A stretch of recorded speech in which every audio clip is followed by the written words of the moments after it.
Bonjour à tous et merci de regarder cette première investigation menée sur le campus de l'Université de Maurice. Si vous aimez la politique, vous allez adorer ce qui suit. Ne zappez plus et vous découvrirez combien coûte réellement une élection de la Students' Union.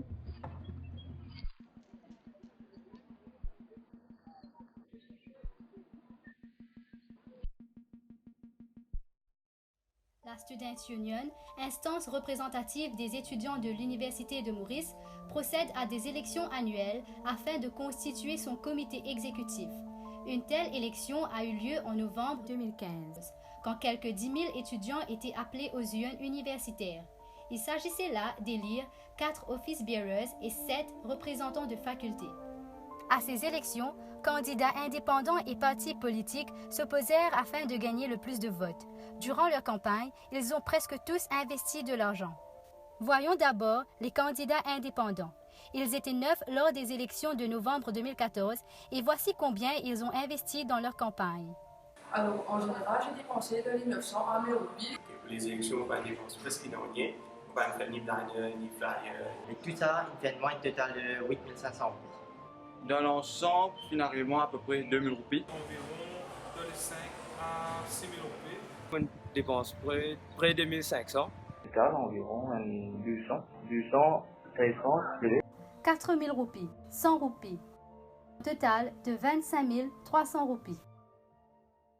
Les choses ne sont pas aussi simples du côté des partis politiques. Leur campagne étant à plus grande échelle, les coûts étaient plus conséquents. En effet, ce sont les partis politiques qui ont réellement gonflé la note totale de l'élection. À ces élections, 2 partis se sont affrontés. D'un côté, le Student Power et de l'autre, le Student Unity. Mais à combien s'élevait le montant de leurs campagnes respectives? Nous avons cherché des réponses avec les leaders des 2 partis. Seul Eilani Shanto, leader de Student Unity, a bien voulu nous accorder un entretien. Du côté de Student Power, Nelvin Kushmaji nous a envoyé son campaign manager. Voici donc leurs dépenses principales. Pour Unity, il s'agissait d'imprimer 3 000 à 3 500 flyers et 12 banderoles. Le transport aurait coûté un total de 6 000 roupies. Du côté de Power, c'était 2 000 à 3 000 flyers, 5 000 roupies pour la nourriture. Tous deux disent que les candidats ont été les seuls à contribuer à raison de 1 000 roupies par candidat. Ils auraient donc tous deux eu accès à 11 000 roupies pour leur campagne. Mais ces 11 000 roupies ont-ils suffi? Voudraient-ils ne pas tout dévoiler et rester vagues? Je chiffre exactement payé dans les mois parce que je suis dans différents départements.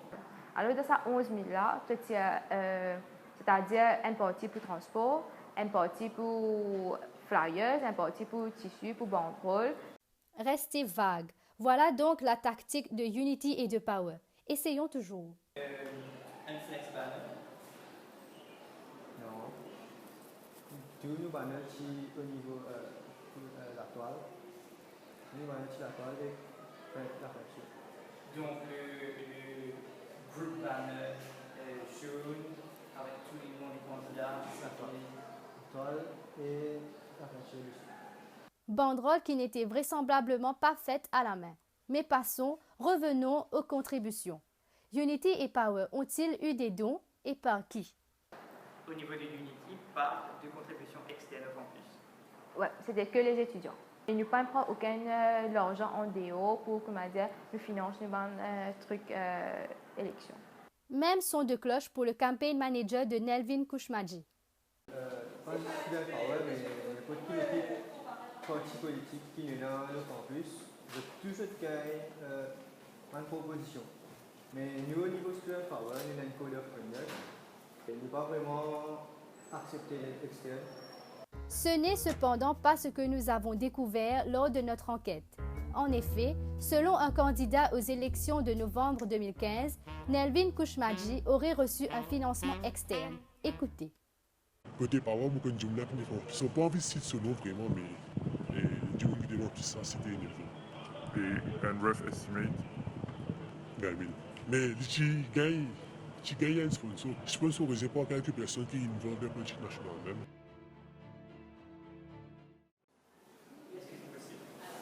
Bon, je veux dire, moi, tout poster tout mal l'information. Si il y a une carte qui se à ma connaissance, non. des membres de partis politiques ont parfois intérêt à contribuer aux élections. Est-ce que c'est une réalité? Il est capable d'une réalité, oui, mais mon caractère, franchement, je ne suis pas affilié avec aucun parti politique, je n'ai aucune chose avec aucun membre politicien. S'ils nient tous deux avoir reçu des dons externes au campus, alors comment expliquer cette bande sonore? Ce qui je bien connais, c'est qu'il y a des membres de ban parti politique au niveau national qui mêlent à l'élection de la Student Union, qui fait une contribution de dernière élection, oui, momentanément.